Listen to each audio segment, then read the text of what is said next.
रणजीत सिंह हिंदी संसार चैनल में आप सभी हिंदी छात्रों को स्वागत अभिनंदन वंदन है।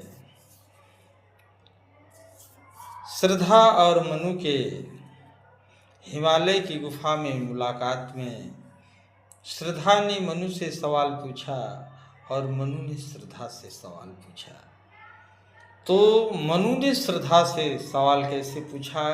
जिंदगी में कोई बहार, जिंदगी में कोई तपन में शीतल बयार और बसंत ऋतु में बिरस पतझड़ में बसंत ऋतु का आगमन होता है तो पतझड़ भी हरा भरा होता है।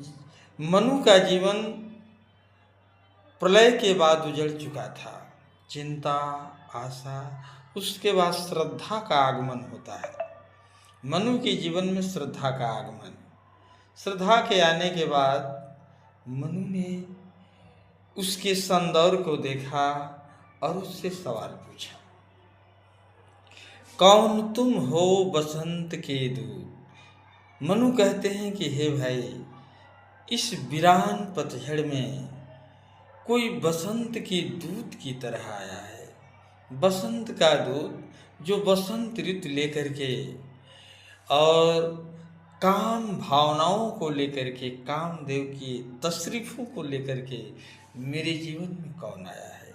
जिस प्रकार से बिरस पतझड़ में बसंत ऋतु का आगमन होता है, उसी तरह मनु के जीवन में श्रद्धा का आगमन हुआ। तपन में शीतल मंद बयार, जैसे ग्रीष्म ऋतु में तपते हुए मौसम में जब ठंडी हवा चलती है, तो इस तरह से मनु का जीवन प्रलय के बाद उजड़ चुका था और वो वीरान नीरस तपन की तरह था।